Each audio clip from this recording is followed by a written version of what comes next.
Hello बच्चों, let us read this question.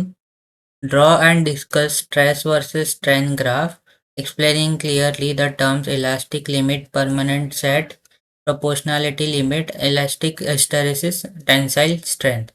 And question B, how much should the pressure on 1 liter of water be changed to compress it by 0.1%? इस question में हमें पहले question में stress versus strain का graph explain करना है और क्वेश्चन बी में हमें प्रेशर फाइंड आउट करना है ऑन 1 लीटर वाटर जब उसको कंप्रेस किया 0.1% से। तो यहाँ इस क्वेश्चन को सॉल्व करने के लिए जो की कॉन्सेप्ट हम लोग यूज करेंगे वो होगा हुक्स लॉ। हुक्स लॉ जिसके अकॉर्डिंग स्ट्रेस जो होता है ये डायरेक्टली प्रोपोर्शनल होता है स्ट्रेन से with in the elastic limit. तो इलास्टिक लिमिट के अंदर जो है स्ट्रेस और स्ट्रेन आपस में डायरेक्टली प्रोपोर्शनल होता है। तो अगर हम लोग स्ट्रेस और स्ट्रेन का ग्राफ बनाएं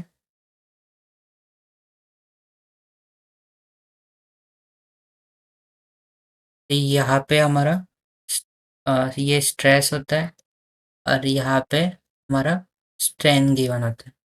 और अगर ये ग्राफ हम लोग प्लॉट करें तो इनिशियली जो है ये लीनियर होता है, देन ये डिक्रीज होता है एंड देन ये अगेन इंक्रीज होके वापस ऐसे डिक्रीज होता है।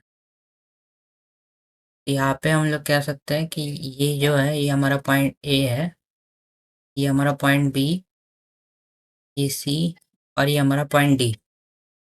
यहाँ पे ए पॉइंट जो है हमारा ये प्रोपोर्शनैलिटी लिमिट होता है, बी पॉइंट जो है ये इलास्टिक लिमिट होता है मटेरियल का, सी जो है ये टेंसाइल स्ट्रेंथ होता है और डी जो है ये फ्रैक्चर पॉइंट होता है। और यहाँ पे हम लोग देखें तो ये जो है ये इतना पार्ट जो होता है इसको हम लोग कहते हैं कि परमानेंट सेट। Permanent set. तो अगर हम लोग वन बाय वन एक्सप्लेन करें तो प्रोपोर्शनैलिटी लिमिट जो होता है, प्रोपोर्शनैलिटी लिमिट जो होता है ये होता है एक रीजन जिस रीजन में जो है हुक्स लॉ जो है ओबे होता है। यहाँ पे हम लोग लिख सकते हैं region, region in which Hooke's law is obeyed. तो जिस रीजन में हम लोग हुक्स लॉ ओबे होता है उसको हम लोग प्रोपोर्शनैलिटी लिमिट या फिर प्रोपोर्शनैलिटी रीजन कहते हैं। लाइक उस रीजन में जो है स्ट्रेस और स्ट्रेन जो है एक दूसरे के डायरेक्टली प्रोपोर्शनल होते हैं। सेकंड जो रीजन होता है वो इलास्टिक लिमिट होता है।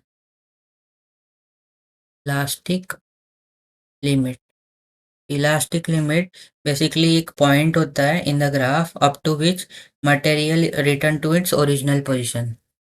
तो अगर हम लोग ग्राफ में देखें तो पॉइंट बी जो है ये हमारा इलास्टिक पॉइंट होगा। यहाँ तक जो है अगर हम लोग अगर अगर हम लोग किसी पार्टिकल पे फोर्स अप्लाई करें और पॉइंट बी तक अगर उसको रिमूव कर दे तो वो रिमूव करने के बाद अपने ओरिजिनल पोजीशन पे वापस आ सकता है। यहाँ पे हम लोग लिख सकते हैं point in graph up to which up to which material return to its original position, return to its original position after removal of the force। ये हमारा इलास्टिक लिमिट हो गया। थर्ड जो रीजन होता है ये टेंसाइल टेंसिबल स्ट्रेंथ या फिर टेंसाइल स्ट्रेंथ का होता है। तो टेंसाइल स्ट्रेंथ हमारे अगर ग्राफ में देखें तो ग्राफ का जो पीक होता है उसको हम लोग टेंसाइल स्ट्रेंथ बोलते हैं। और ये जो पॉइंट जो होता है ये ये हमें मैक्सिमम स्ट्रेस मतलब ये पॉइंट क्या हमें डिफाइन करता है कि एक कोई भी एक मटेरियल कितना मैक्सिमम स्ट्रेस विथस्टैंड कर सकता है, ये पॉइंट हमें बताता है। तो हम लोग यहाँ से कह सकते हैं ये टेंसाइल स्ट्रेंथ जो होता है, ये पॉइंट होता है, ये maximum maximum stress material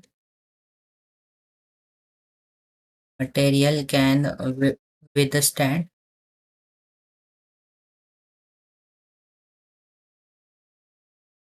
without breaking. Without breaking जो जितना मैक्सिमम स्ट्रेस कोई भी एक मटेरियल जो है वो विथस्टैंड कर सकता है, उसको हम लोग टेंसाइल स्ट्रेंथ कहते हैं। और ग्राफ में देखें तो ये ग्राफ में ये पीक पॉइंट को डिफाइन करता है टेंसाइल स्ट्रेंथ। अगर हम लोग परमानेंट सेट की बात करें तो यहाँ पे परमानेंट सेट जो होता है,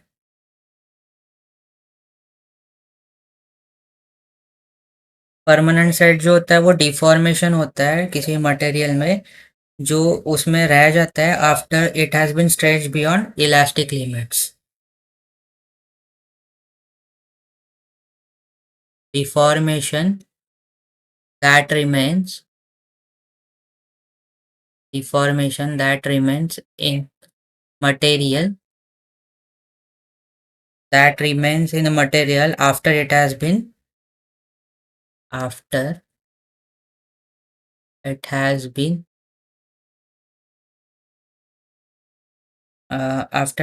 stretched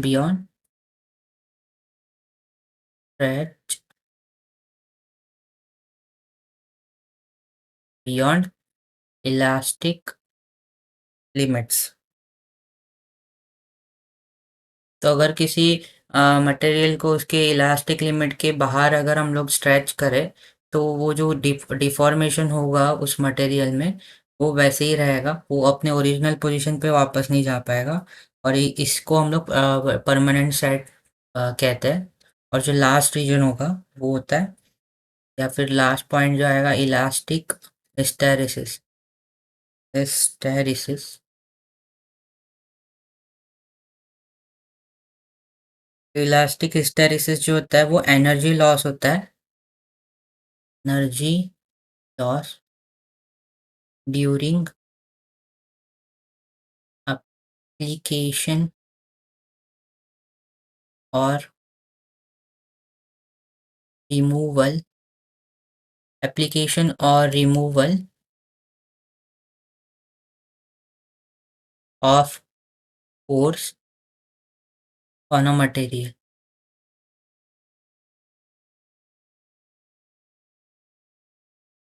किसी भी मटेरियल पे अगर हम लोग फोर्स अप्लाई या फिर रिमूव करते हैं तो उसमें उसमें जो एनर्जी लॉस होता है उसको हम लोग इलास्टिक हिस्टैरिसीस कहते हैं।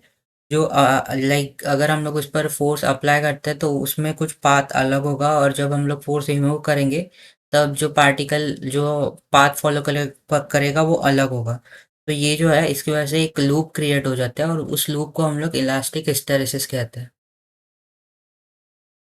तो ये हमारे 5 पॉइंट्स हो गए। तो क्वेश्चन बी क्या है? How much should be the pressure on 1 litre of the water to be compressed by to be change to compress it by 0.1%। तो क्वेश्चन बी हमें क्या कह रहा है? तो क्वेश्चन बी में हमें 1 लीटर का वाटर 1 लीटर का वाटर दिया हुआ है और हमें फ्रैक्शनल चेंज गिवन है।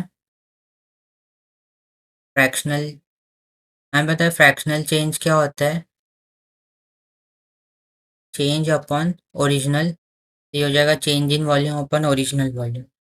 ये कितने से चेंज हो रहा है? 0.1%। तो 0.1 को हम लोग लिख सकते 0.1%, दैट मीन 0.1 अपॉन 100। और ओरिजिनल कितना था? 1 लीटर। तो ये हो गया ये। इसको हम लोग लिख सकते हैं 1 × 10⁻³ ये हमारा फ्रैक्शनल चेंज हो गया। Now we know that we know ये जो बल्क मॉड्यूलस होता है ये change in pressure upon fractional change in pressure upon fractional change in volume के इक्वल होता है। तो यहाँ से हमें प्रेशर का फॉर्मूला मिल जाएगा जो कि आएगा bulk modulus into delta V upon we.